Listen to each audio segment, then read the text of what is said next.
देखो बच्चों, आज हम इस वीडियो में कक्षा 6 और 7 हिंदी प्रवाह कार्य पुस्तिका के कार्य पत्रक 71 को हल करेंगे। और इसे जितने भी पहले के कार्य पत्रक हैं उसका लिंक इस वीडियो के डिस्क्रिप्शन में दिया गया है, वहां जाके सभी वीडियो एक साथ देखें। बच्चों, आप हमारे चैनल पर नए हो तो चैनल को सब्सक्राइब जरूर करें। देखो, कार्य पत्रक 71, निम्नलिखित अनुच्छेद को पढ़कर दिए गए प्रश्नों के उत्तर लिखिए। देखो, पहले अनुच्छेद को पढ़कर फिर प्रश्नों के उत्तर देना है। अच्छी तरह से आपको इस अनुच्छेद को पढ़ लेना है, फिर देखो प्रश्नों के उत्तर अपना आप ही मुंह से निकलेंगे। देखो, प्रश्न 1 है, पत्र में पिन कोड कितने अंक का होता है? 6 अंकों का। 2, आज हम संचार के कौन कौन से साधनों का प्रयोग करते हैं? लिखिए। टेलीफोन, सेलुलर फोन, दूरदर्शन, समाचार पत्र। देखो, प्रश्न 3 है, दिए गए शब्दों के अर्थ लिखिए। छांटना, अलग करना। गुनगुनी, सुहावनी। परिवहन, यातायात।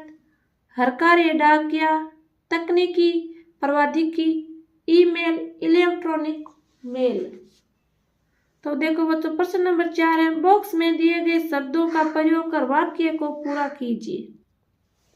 प्रश्न 4 है, बॉक्स में दिए गए शब्दों का प्रयोग कर वाक्य को पूरा कीजिए। देखो, संदेश, कंप्यूटर, मोबाइल फोन, इंटरनेट। क्या मोबाइल फोन बिना तारों का टेलीफोन है? क्या ईमेल इंटरनेट दरवाजा द्वारा भेजा जाता है? सॉरी, दबा रहा। प्रश्न 5, अगर आप किसी को पत्र लिखते हैं तो पते में यह जानकारी किस क्रम में लिखते हैं? तो देखो, घर का नंबर, गली मोहल्ले का नाम, गांव या कस्बे, शहर का नाम, खंड का नाम, राज्य का नाम। इस प्रकार कार्यपत्रक 71 को हल करना है। बच्चों, अब हम कार्यपत्रक 72 को हल करेंगे। कार्यपत्रक 72 है, दिए गए अनुच्छेद को पढ़कर प्रश्नों के उत्तर दीजिए। देखो, इस अनुच्छेद को पढ़कर हम इन प्रश्नों को उत्तर देना है। देखो, मैंने तो इसमें अनुच्छेद पढ़ लिया है क्योंकि वीडियो में कट कर दिया क्योंकि ज़्यादा हो जाता है वीडियो बड़ा। प्रश्न नंबर 1 है, चित्तौड़गढ़ है शूरवीरों का शहर। प्रश्न 2, चित्तौड़गढ़ राजधानी था मेवाड़ की। प्रश्न 3, चित्तौड़गढ़ किस लिए प्रसिद्ध है? पहाड़ी पर बने दुर्ग के लिए। प्रश्न 4, चित्तौड़गढ़ का किला कौन सी नदी के किनारे स्थित है? बेड़च नदी के किनारे। 5, चित्तौड़गढ़ भारत के किस राज्य में है? राजस्थान राज्य में। प्रश्न 6, अर्थ लिखकर वाक्य बनाइए। साहस का अर्थ होता है वीरता। लक्ष्मीबाई के साहस को देख दुश्मन के पसीने छूट गए। बलिदान का अर्थ होता है त्याग। भगत सिंह ने देश के लिए अपना बलिदान दिया। सूरवीर अर्थ होता है वीर योद्धा। महाराणा प्रताप मेवाड़ के सूरवीर थे। विश्व का अर्थ होता है संसार। विश्व में भारत सबसे सुंदर देश है। प्रश्न नंबर 7, चित्तौड़गढ़ का किला किसका प्रतीक है? चित्तौड़गढ़ का किला राजपूतों के साहस, त्याग और बलिदान का प्रतीक है। प्रश्न नंबर 8, दिए गए शब्दों के समानार्थी शब्द लिखिए। साहस का वीरता, अद्वितीय का अनोखा, सिरमौर का सिर का ताज। इस प्रकार कार्यपत्रक 72 को हल करना है। अब हम कार्यपत्रक 73 को हल करेंगे। कार्यपत्रक 73 है, दिए गए संवाद को पढ़कर प्रश्नों के उत्तर दीजिए। देखो, पवन, दिवाली पर तुम्हारी कितनी छुट्टियां हैं? समीर, हमारी 1 सप्ताह की छुट्टियां हैं। पवन, तब तो बड़ा मजा आएगा तुम्हें। समीर, इस बार मैं खूब पटाखे खरीदूंगा। पवन, मैं बिल्कुल पटाखे नहीं चलाऊंगा। समीर, पर क्यों? पवन, पटाखे से प्रदूषण फैलते हैं। समीर, पटाखों के बिना दिवाली का मजा ही क्या। पवन, पटाखों से निकलने वाला धुआं हमारे स्वास्थ्य को नुकसान पहुंचाते हैं। समीर, वैसे मेरे दादाजी को भी पटाखे पसंद नहीं है। पटाखों से सांस और आंखें की बीमारियां बढ़ जाती हैं। पवन, जब तू सब जानता है तो। समीर, ठीक है, मैं भी इस साल पटाखे नहीं चलाऊंगा। देखो, प्रश्न नंबर 1 है, प्रदूषण क्या है? वायु, जल, मिट्टी आदि में अवांछित तत्वों का मिल जाना प्रदूषण कहलाता है। प्रश्न नंबर 2, कौन कौन से प्रदूषण से हम और हमारी धरती प्रभावित हो रही है? वायु प्रदूषण, जल प्रदूषण, भू प्रदूषण, ध्वनि प्रदूषण से।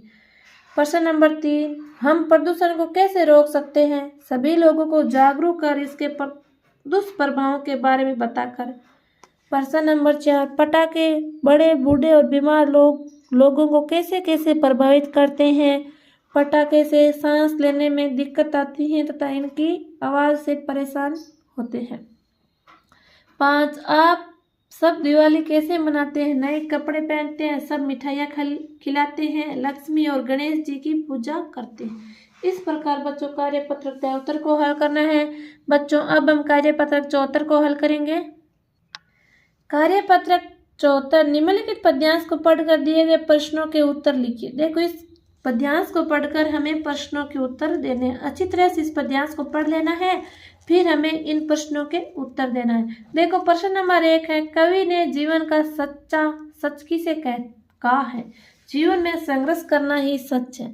2, चुपचाप अपने आप से लड़ने का क्या मतलब है? अर्थात जब भी कभी जड़ता आए तो उससे लड़कर अपने आप को चेतन बनाना चाहिए। 3, कांटे और कलियां किसका प्रतीक है? दुख और सुख के प्रतीक है। प्रश्न 4, कवि क्या संदेश देना चाहता है? जीवन एक संघर्ष है जिसे दुख और सुख में परिस्थितियों का सामना कर आराम से जीना चाहिए। 5, हार सच शब्दों के विलोम शब्द हैं। हार का जीत, सच का झूठ। यहाँ देखो हार है, ऐसे हार का जीत और सच का झूठ। प्रश्न नंबर 6 है, ता प्रत्यय लगाकर कोई 4 नए शब्द बनाइए। मानवता, दीर्घता, लघुता, प्रभुता। इस प्रकार कार्यपत्रक 74 को हल करना है। अब हम कार्यपत्रक 75 को हल करेंगे। कार्यपत्रक 75, निम्नलिखित गद्यांश को पढ़कर दिए गए प्रश्नों के उत्तर लिखिए। देखो बच्चों पहले इस गद्यांश को पढ़ लेना है, फिर हमें इस प्रश्नों के उत्तर देना है। भारत एक महान देश है। उत्तर दिशा में हिमालय पर्वत भारत की ऊंचाई प्रकट करता है। इससे निकलने वाली गंगा, यमुना आदि नदियों भारत भूमि को जलदान करती हैं। खेती सोना उगलती है। वन, उपवन और उद्यान फूल, फल और लताएं से लहरा जाते हैं। हिमालयों की घाटियों में जड़ी बूटी होती हैं जो हमारे रोग दूर करने के काम आती हैं। भारत की भांति ही हिमालय विशाल, अटल है, अमर है। हिमालय भारत का एक पर्वत नहीं, स्वयं भारत है। हम सब उसके ऋणी हैं। देखो प्रश्न नंबर 1 है, उपयुक्त गद्यांश पर उचित शीर्षक दीजिए। तो इसमें उचित शीर्षक है हिमालय। प्रश्न नंबर 2 है, हिमालय पर्वत से निकलने वाली नदियां कौन सी हैं? गंगा, यमुना आदि। प्रश्न नंबर 3 है, जलदान की तरह निम्न 3 शब्दों को भी बताइए। जलदान, जल का दान करना। अन्नदान, अन्न का दान करना। भूमिदान, भूमि का दान करना। नेत्रदान, नेत्रों का दान करना। प्रश्न नंबर 4 है, हिमालय शब्द का संधि विच्छेद।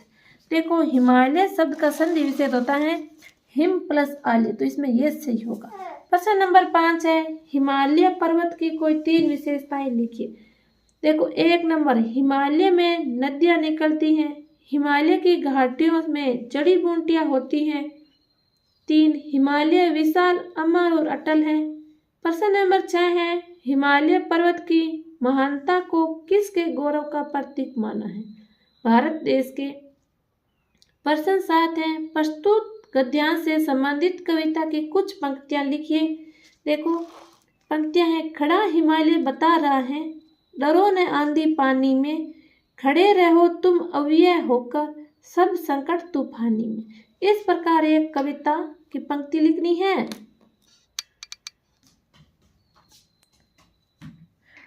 प्रश्न 8 है, अटल अमर शब्दों को उपसर्ग से अलग करके लिखिए। उपसर्ग है ए तो शब्द है अटल, उपसर्ग है ए शब्द है मर।